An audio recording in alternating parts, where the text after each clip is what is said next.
Deflasi adalah kondisi ketika harga barang dan jasa terus menurun dalam jangka waktu yang lama.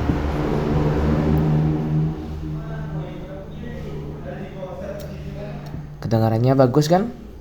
Tapi tahukah Anda, deflasi sebenarnya bisa membawa dampak buruk bagi perekonomian karena proses turunnya harga barang dan jasa dalam jangka waktu yang terus-menerus cenderung akan berdampak negatif dan buruk terhadap perekonomian.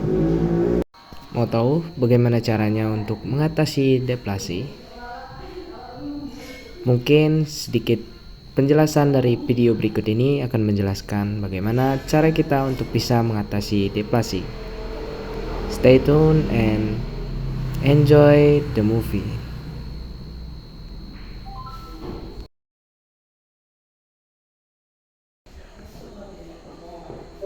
Oh hai, Assalamualaikum warahmatullahi wabarakatuh. Perkenalkan, nama saya Yoga Putratama dari Prodi Ekonomi Syariah dengan NIM 22681060. Di sini saya akan mencoba sedikit menerangkan bagaimana caranya untuk mengatasi deflasi untuk memenuhi tugas kuliah Ekonomi Politik Islam.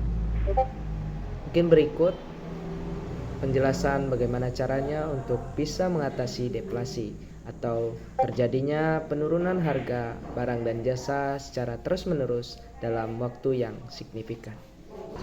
Perlu kita ketahui, apa sih itu deflasi? Deflasi adalah kondisi ketika harga barang dan jasa terus menurun dalam jangka waktu yang lama.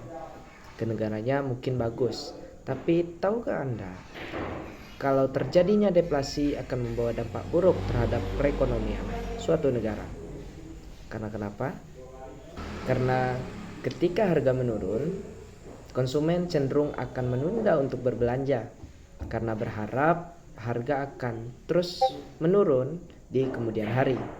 Maka akibatnya perusahaan akan kehilangan pendapatan dan memotong biaya produksi, bahkan melakukan PHK terhadap karyawan-karyawannya. Nah, hal ini dapat menciptakan lingkaran yang sangat merugikan di dalam perekonomian.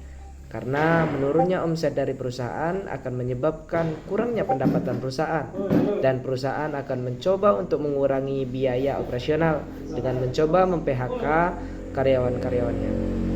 Lantas bagaimana solusi dalam mengatasi terjadinya deflasi ini?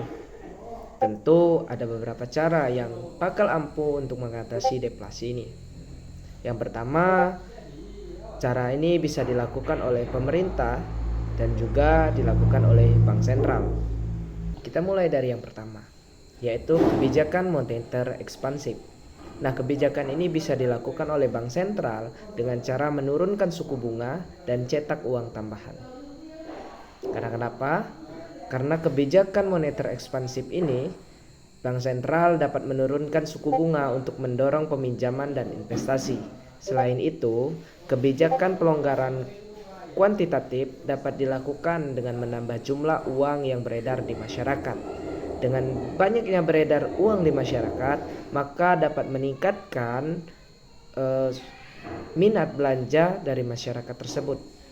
Dan ketika suku bunga itu turun, maka masyarakat cenderung untuk dapat meminjam dan juga cenderung untuk melakukan investasi untuk mendapatkan bunga yang lebih tinggi dan return yang lebih tinggi untuk mempertahankan keuangan mereka. Nah, kebijakan ini bisa menjadi salah satu solusi untuk bank sentral supaya dapat menurunkan deflasi. Selain kebijakan tadi, ada kebijakan fiskal yang dapat dilakukan oleh pemerintah. Nah, kebijakan ini adalah pembangunan infrastruktur subsidi untuk masyarakat. Nah, kebijakan fiskal ini pemerintah bisa meningkatkan pengeluaran seperti membangun infrastruktur atau memberikan subsidi kepada masyarakat.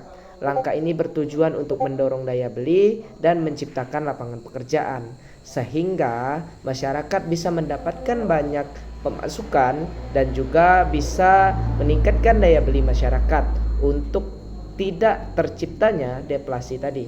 Karena semakin banyak lapangan pekerjaan yang terbuka, maka semakin besar pendapatan masyarakat. Dan semakin besar pendapatan masyarakat akan meningkatkan daya beli masyarakat. Karena kenapa? Karena banyaknya uang beredar di masyarakat. Selain daripada itu, pemerintah juga dapat melakukan langkah yang konkret, yakni meningkatkan kepercayaan konsumen dan juga investor. Nah, kenapa hal ini penting?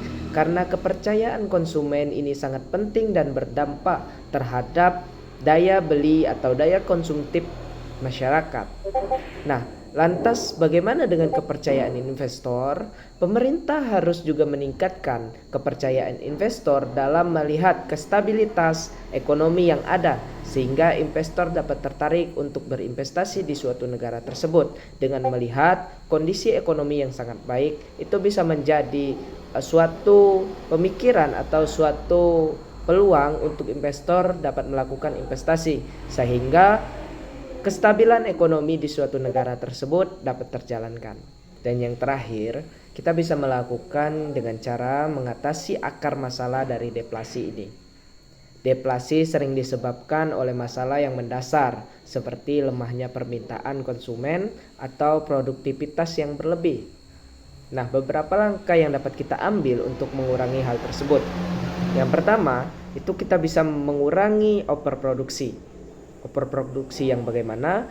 Yang bisa memastikan keseimbangan aman antar produksi dan konsumsi dengan mengatur kapasitas produksi. Jadi kita bisa melihat sebatas mana permintaan ini dibutuhkan dan kita bisa mengatur sebatas mana untuk produksi ini bisa dilakukan. Jadi menjaga keseimbangan antar produksi dan juga konsumsi itu sangat penting untuk dapat mengatasi akar masalah daripada deflasi ini. Kemudian selain daripada mengurangi overproduksi, kita juga dapat mendorong ekspor. Karena kenapa? Karena tidak hanya berfokus kepada konsumsi di dalam negeri, kita bisa mendorong ekspor supaya permintaan domestik yang lemah, pemerintah dapat mendukung sektor ekspor melalui kebijakan-kebijakan pedagang yang dapat ramah bagi pasar internasional, sehingga tidak terjadinya overproduksi dan tidak menyebabkan terjadinya deflasi. Karena kenapa? Karena standar permintaan dan juga produksi itu bisa seimbang.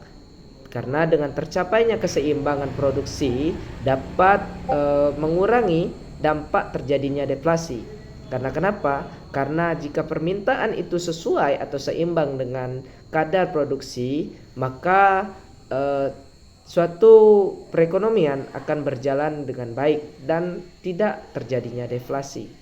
Nah, hal ini bisa kita selaku pemerintah bisa mendorong kegiatan ekspor dan mendukung kebijakan-kebijakan yang menguntungkan bagi pedagang dan yang dapat ramah bagi pasar internasional, sehingga produksi barang yang terjadi itu dapat terserap oleh daya konsumsi di pasar internasional.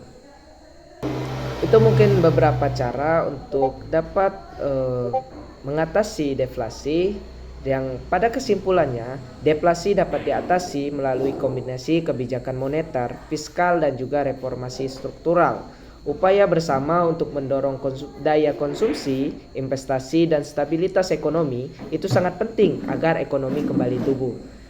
Mungkin itu saja yang dapat saya sampaikan dan juga solusi yang kiranya dapat saya berikan. Apabila ada kekurangan, itu datangnya dari saya, dan ada kelebihan itu datangnya dari Allah Subhanahu wa taala. Saya Yoga Pratama pamit undur diri, dan saya ucapkan terima kasih kepada teman-teman yang sudah menonton video ini. Jangan lupa untuk bisa like, komen, dan share. Kalau ada pembahasan yang lebih lanjut yang ingin kita bahas, mari kita diskusikan bersama di kolom komentar. Terima kasih. Saya akhiri. Billahi taufiq wal hidayah. Wassalamualaikum warahmatullahi wabarakatuh.